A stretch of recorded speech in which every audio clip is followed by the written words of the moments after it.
Today let me start SST chapter number 13, the parliamentary government. First of all, today we will learn about parliamentary government यानी कि संसदीय सरकार है ना, उसके बारे में आज हम पढ़ेंगे। तो इसके what are the learning outcomes? The parliamentary government, the powers and functions of the parliament, relationship between the two houses of the parliament, and next one, division of the subjects between the center and the states. The parliamentary government, what is this? In our country, the legislature is the supreme body that frames the law, the executive implements these law, and the judiciary interprets the law. The legislature is called the parliament, यानी कि संसद बोलते हैं हम, जिसको संसद भवन भी बोलते हैं, ठीक है। On the basis of relationship between the executive and legislature, the government may be of two kinds, parliamentary and presidential.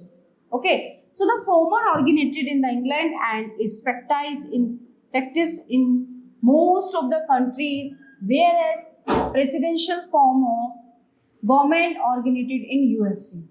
Parliamentary government is also called cabinet government or responsible government. In this system, the executive is responsible to the parliament for its works and exercise of authority, and the ministers who exercise the executive powers are taken from the parliament. Reasons for opting for the parliamentary system of government in India. India adopted parliamentary form of government that was established in phases during the British rule on the demand of Indian people. After independence, the same system was adopted because we were familiar with the system and it was successful in India. So this form of government is better suited for India because of the following merits. Which merit? These are: number one, it is a responsible government. It is responsible to the legislature, and through the legislature to the people, the government act for the welfare of the people. Number two, it is flexible and changes according to time. ठीक है, time के according change होती है. Changes in the cabinet take place often, so parliament can change the ministry if it does not work according to its wishes. In this system, there is a close relationship between the executive and the legislature. Most of the bills for legislations are introduced in the parliamentary by the minister. Number four, there is a harmonious cooperation between the executive and legislature in this form of government, which ensures efficiency. It is always responsive to the public opinion. If the cabinet acts against public opinion, it has to face a downfall. Such a form of government recognizes the opposition, which is always ready to criticize the government when it tries to go to the wrong way. Organs of the Indian government. India has a government comprising of the following. There three organs. Number one, the legislature. This organ makes law. In India, this is done by parliament at the center and state legislature in the states. The executive. This organ implements the laws. The president, the prime minister, and the council of ministers form the executive at the center. The governor, the chief minister, and the council of ministers comprises the executive in the states. The judiciary, यानी कि न्यायतंत्र. This organ settles disputes and administers justice. In India, the Supreme Court, the High Court, and the lower courts from the judiciary. तो ये तीन तंत्र है, ठीक है ना, सुप्रीम कोर्ट, हाई कोर्ट और लोअर कोर्ट. पार्लियामेंट यानी कि संसद. As India is a federation of states, it has double set of governments, union government and state government. ठीक है. Union has its own legislature called parliament, and our legislative powers of the union are exercised by the parliament, which consists of two houses. And the President India legislature is a bicameral legislature. Parliament's two houses are the Lok Sabha and the Rajya Sabha.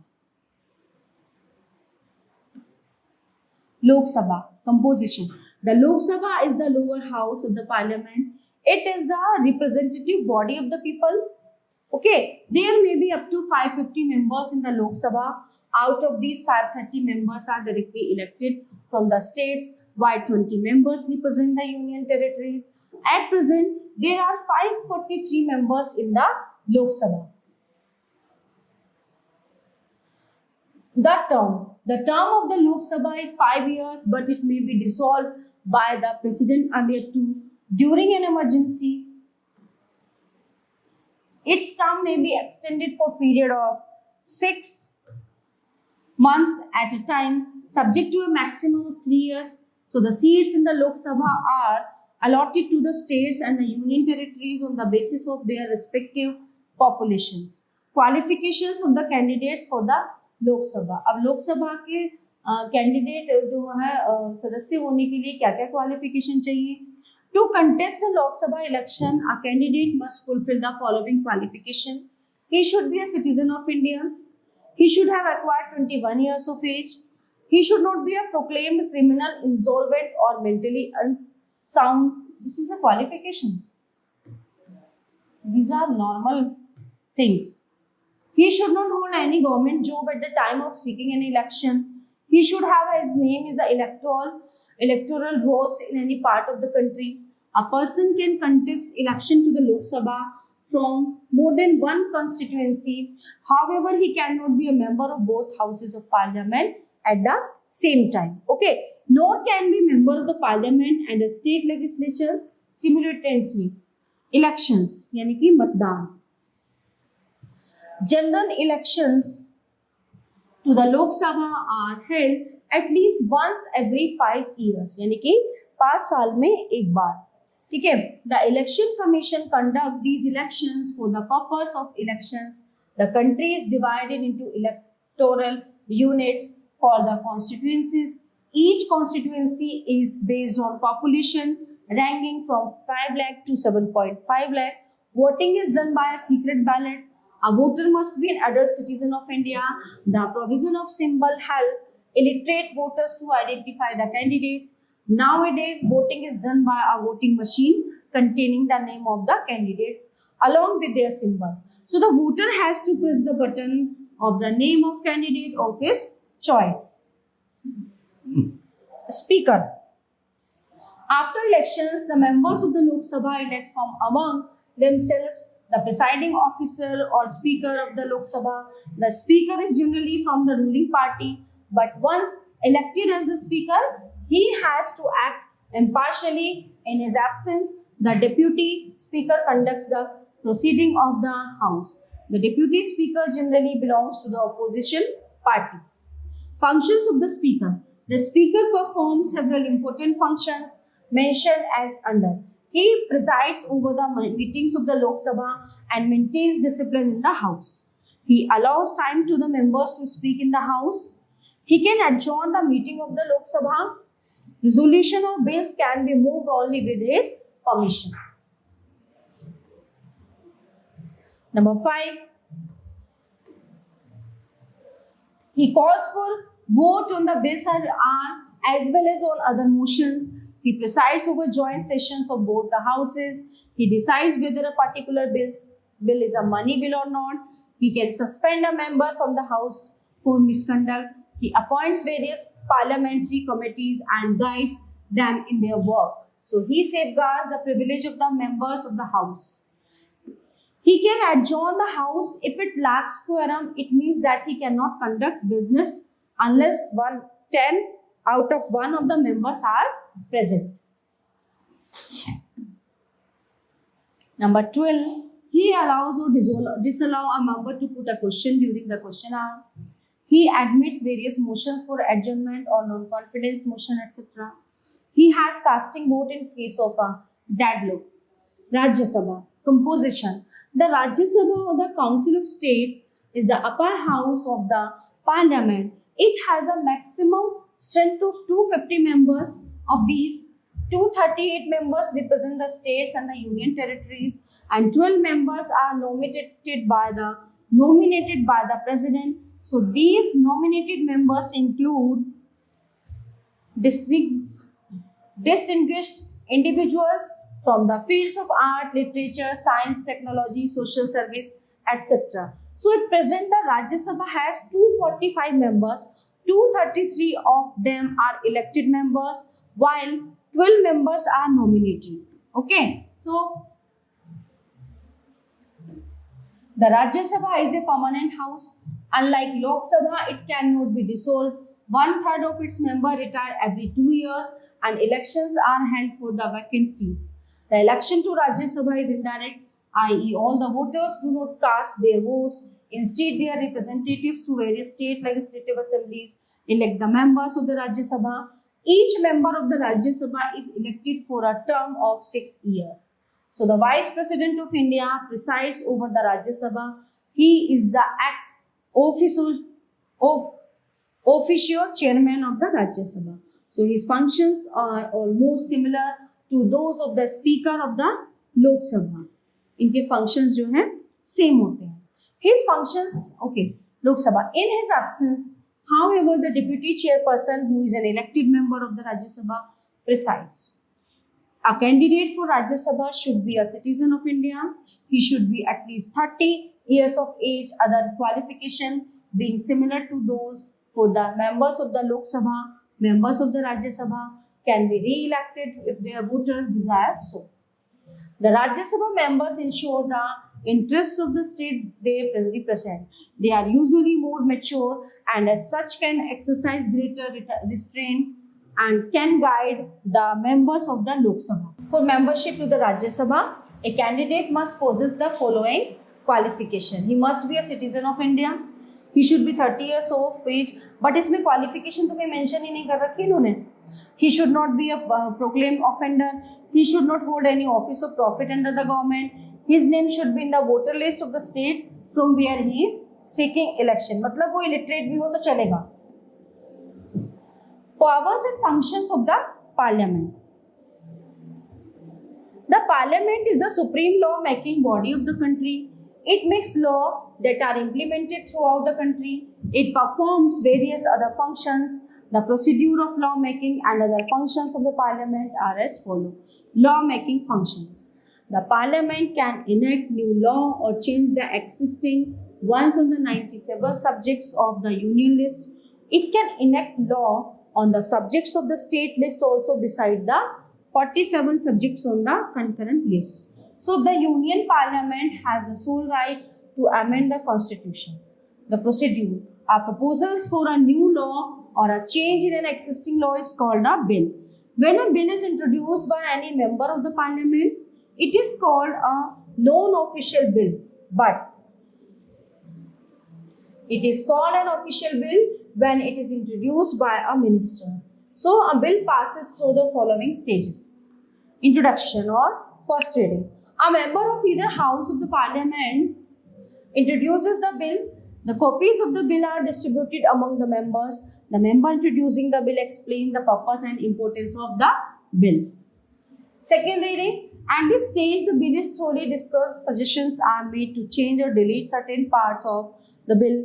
The bill is then sent to a special body called the Select Committee, which is composed of members of various political parties of the House. So the Select Committee thoroughly scrutinizes the bill.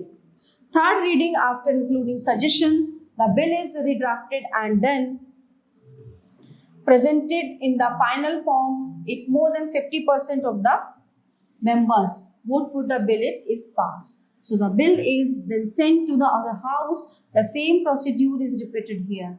If the bill is passed in this house, it is sent to the president for his assent. The upper house may even return the bill with suggestions if these are not accepted by the lower house. So the president calls a joint session of both the houses. If it is passed by the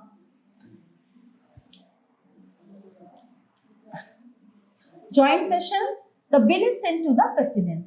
The president too can return the bill with suggestions for change. If no suggestions or changes are made by him, he signs the bill and it becomes an act of parliament or a law. Money bill. It is a bill which deals with the income and expenditure of the government, while an ordinary bill can be introduced in either of the house of the Parliament. A money bill can be introduced only in the Lok Sabha. The procedure for passing a money bill is similar to that of an ordinary bill. Other functions. Control over government's finance. The Parliament is the custodian of the national purse. It passes the budget of the union government. The budget is the government's financial plan. It shows in detail the income and expenditure of the government. In addition to the budget, a finance bill too is introduced. These finance legislation have to be approved by the Parliament. Control over the executive. The most important function of the Parliament is to exercise control over the government or the executive, which is directly responsible to the Parliament for all acts. The members of Parliament may ask questions regarding the working of various departments. The minister in charge of the department is obliged to answer the questions on the floor of the House. Moreover, the members of the Parliament can move an adjournment motion on any urgent matter requiring an immediate attention of the government.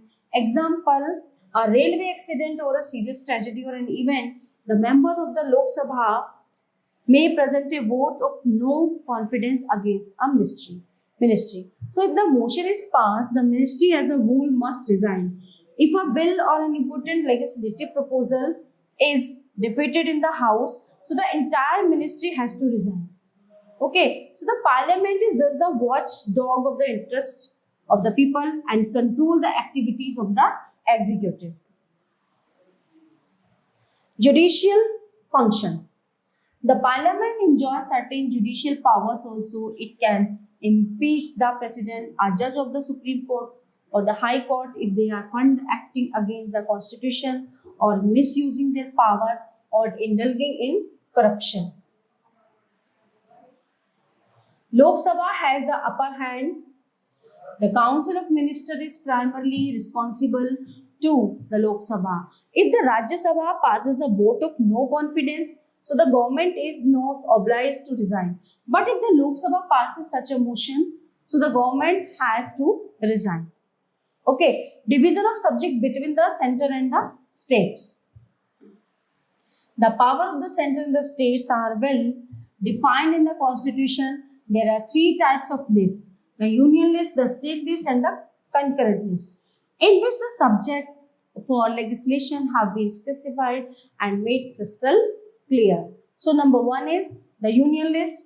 It contains 100 subjects, previously 97 subjects, on which only the Parliament can enact law. The important subjects include railway, national highway, shipping, airway, foreign affairs, international contact, UNO, meteorology, military, air force, navy, ports and telegraphs, wireless, telephones, coinage, banking, currency, ancient monuments, etc. तो ये आते हैं the union list में. Next one is the state list. It contains about 61 subjects, previously 66 subjects, on which the state governments can make law. So the important subjects include police, prisons, law court, other than the Supreme Court and High Courts, hospitals, sanitation, cattle health, agriculture, road, forest, irrigation, fisheries, animal husbandry, etc. The concurrent list.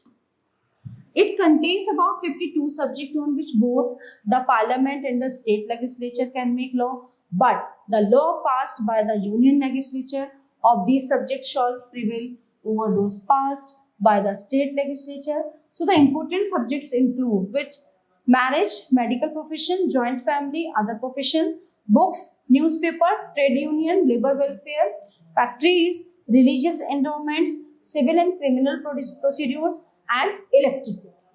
Okay, so these are the three things. So the all topics are covered in this chapter. I hope you all are very well understand this chapter. So we will meet you in the next class. Thank you.